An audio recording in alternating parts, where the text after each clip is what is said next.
Good afternoon, my friends. Thank you for joining us for one more session of Kardec After Lunch, hosted by Kardec Radio. Oops, right here. So we are a one of the initiatives of spiritismstudy.org. But let me make a couple of announcements here. Feel free to download Kardec Radio's app, available free of charge for Android or iPhone, and listen to Kardec Radio's programs and podcasts.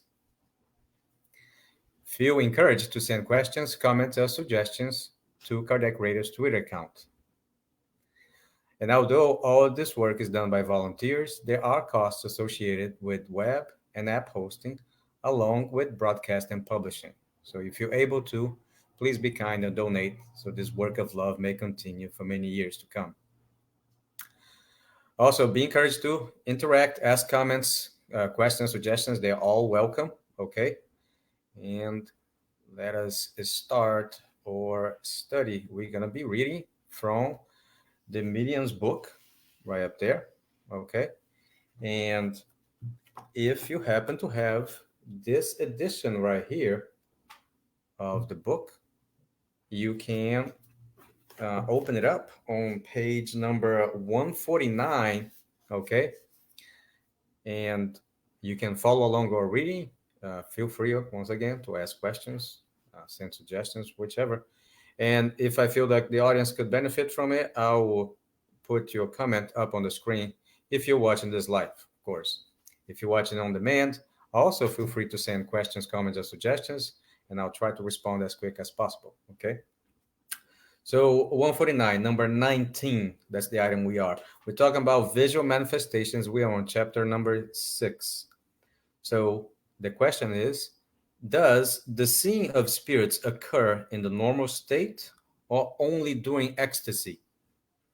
And the answer is, it can occur under perfectly normal conditions.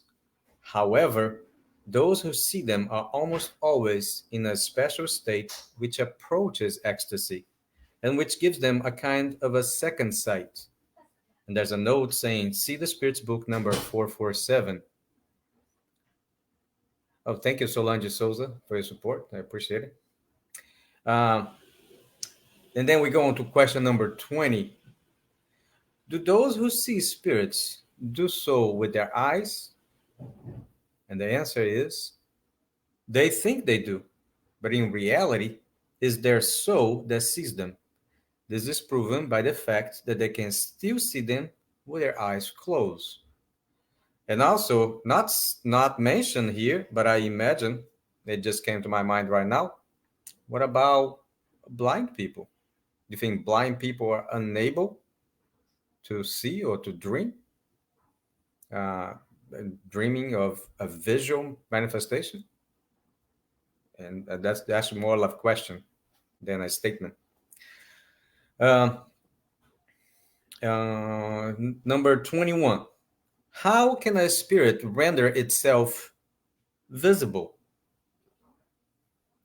And the answer is, the principle is the same as for all other manifestations.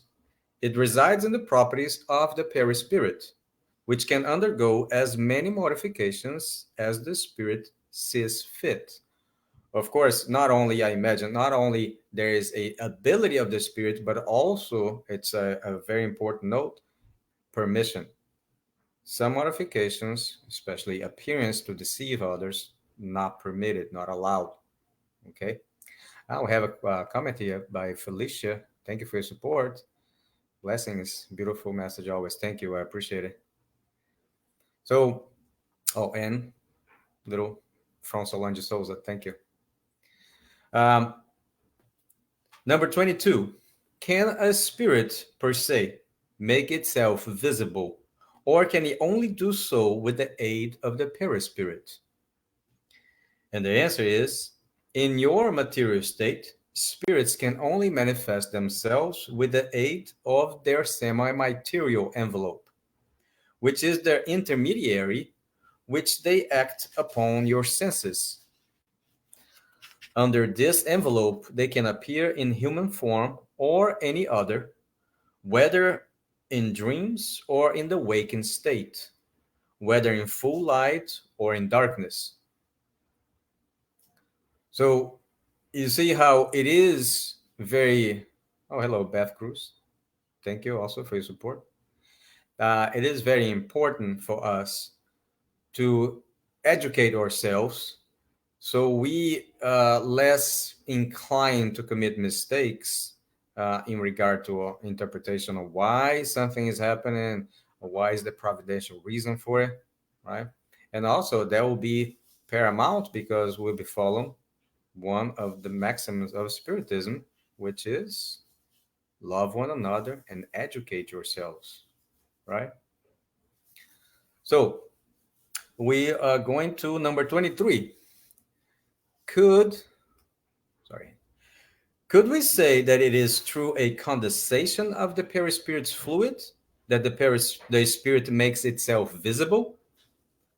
And the answer is condensation is not the right word. It only serves to make a comparison that can help you understand the phenomena, while in reality, there is no actual condensation. The combining of fluids produces a special condition in the spirit, which also has no analogy for you, but which renders the spirit visible nonetheless. Oh, we also have likes here from Leandro Stoll. Thank you. It's really appreciated. And so all of those things, uh, the spirits come to tell us, come to enlighten us, so we can perhaps leave behind some of the mysticism that we created or adopted throughout the ages, right? So it is important. However, keep in mind that I, at least particularly, I encourage the sequential education in Spiritism or reading with that regards, meaning that you should start from page 1 of the Spirit's book. Remember, I said page 1, not question 1, because that will give you foundation necessary for you to absorb the teachings they are given in subsequent books. Okay.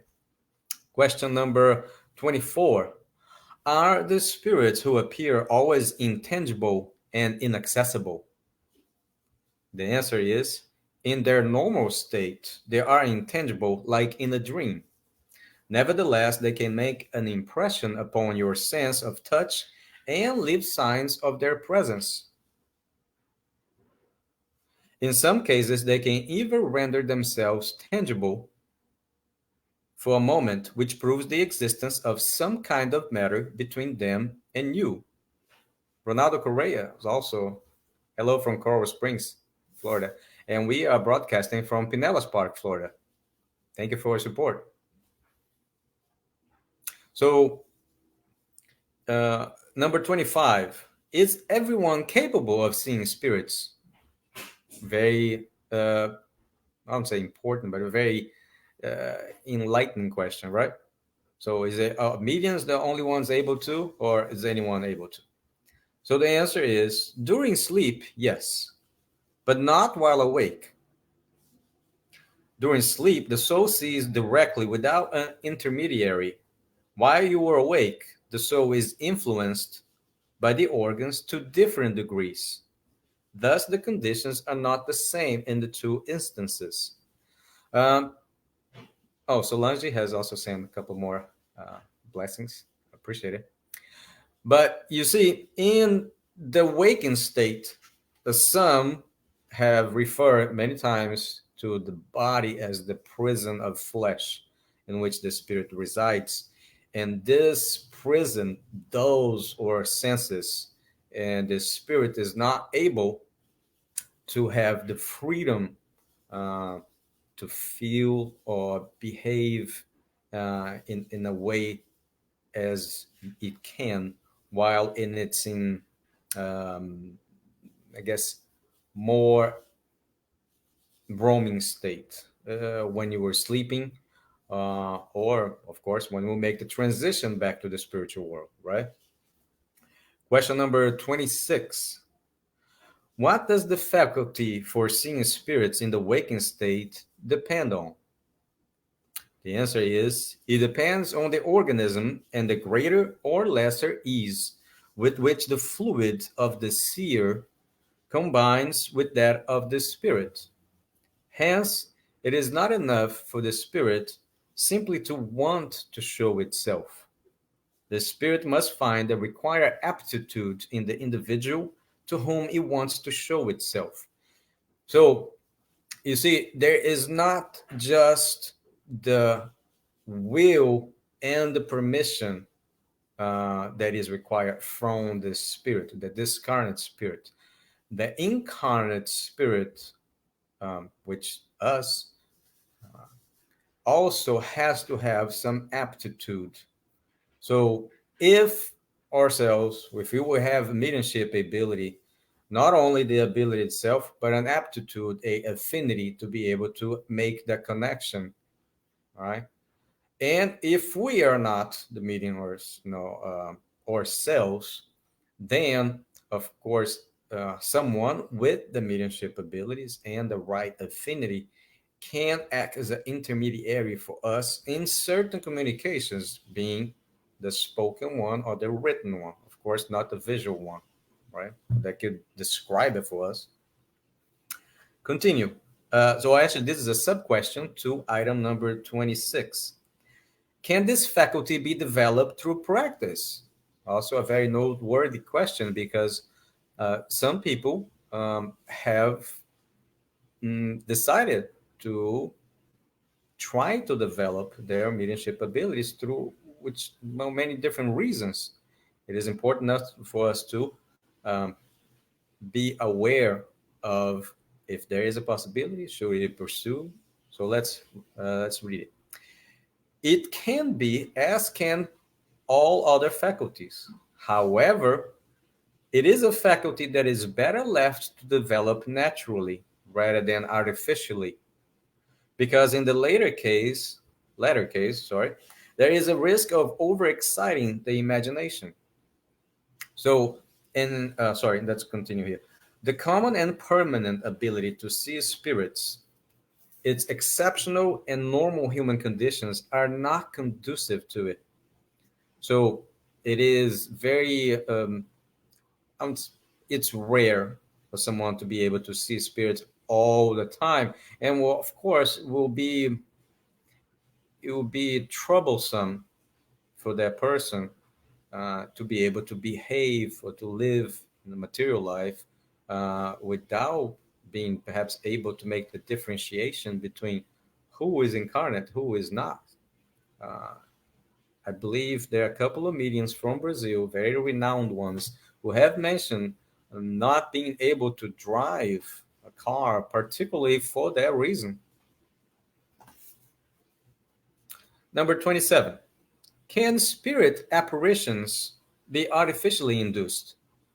And the answer is sometimes that is possible, but very rarely. They are almost always spontaneous. For someone to see spirits, they must be endowed with a special faculty.